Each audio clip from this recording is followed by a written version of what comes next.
Hello, here's the next one for Blender 2.8 texture painting, and in this one we are going to paint roughness.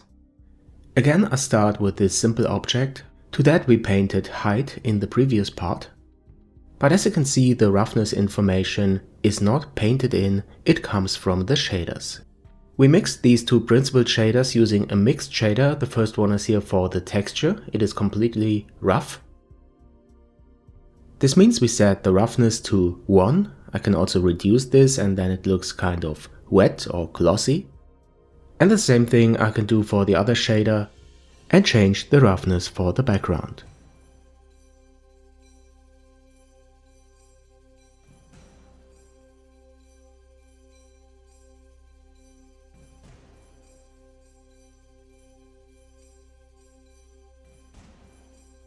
Okay, that's nice, but what I wanted to do is to paint roughness. And that's pretty simple. You just add a texture slot as we did for the height or the base color. And for this slot we choose roughness. The name I set to roughness and I increased the resolution to 2K. You can just multiply these values. And the color is at the moment pure white. This means it is totally rough.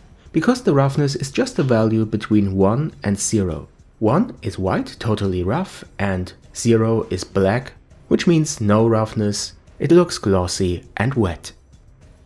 I set this here to a value in between, about 0.5, so that it is not completely rough. And what happens now in the node setup is that a new image texture has been added, this one called roughness, and it is connected to the first principal shader. But I want the roughness to be applied to both shaders, so I drag this connection to the second shader as well.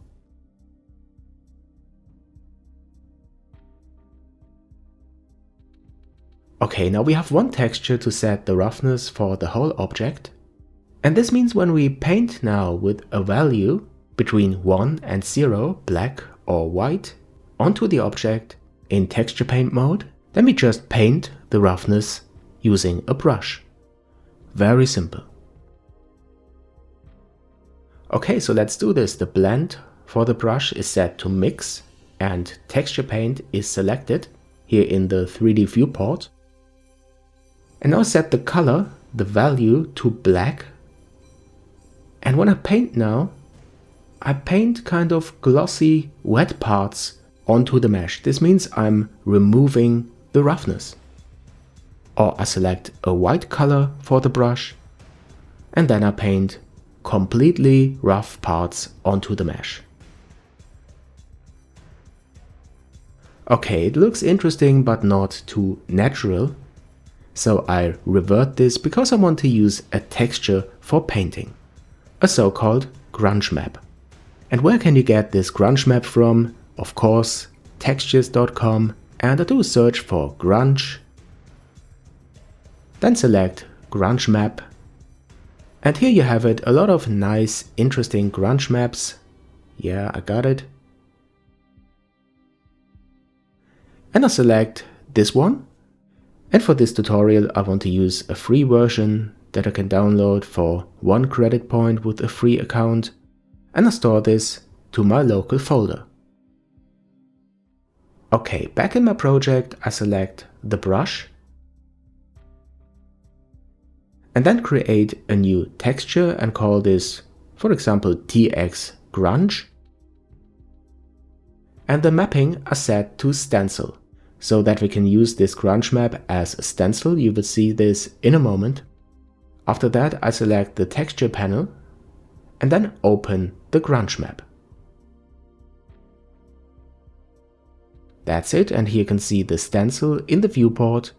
You can scale, rotate and move this around using the mouse. Let me enable the screencast key so that you can see this better. But first I reduce the strength of the brush a bit so that we don't paint with a full strength, so we can paint this in more carefully.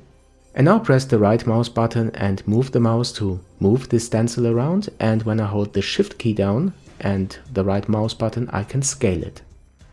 And now you can just click where you want to paint.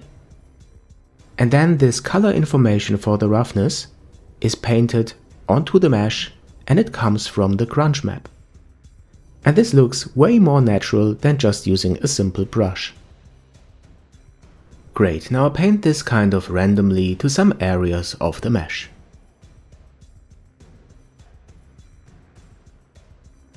You can also use a different HDRI for lighting so that you can see the roughness better.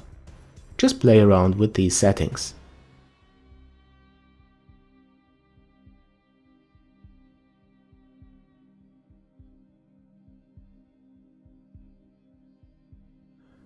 Okay, now I'm quite happy with this and I remove the texture. And now I can go ahead and paint a kind of mid-tone roughness to remove the grunge at some areas where it looks like that I added too much.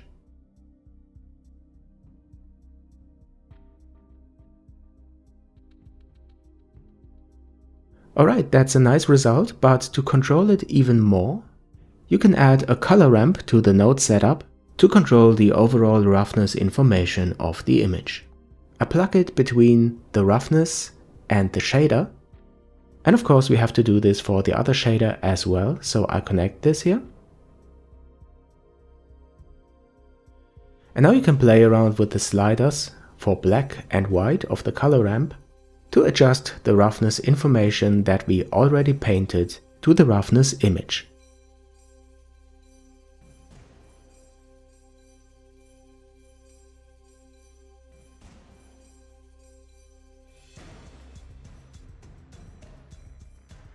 Okay guys, that's what I wanted to show for painting roughness using Blender 2.8.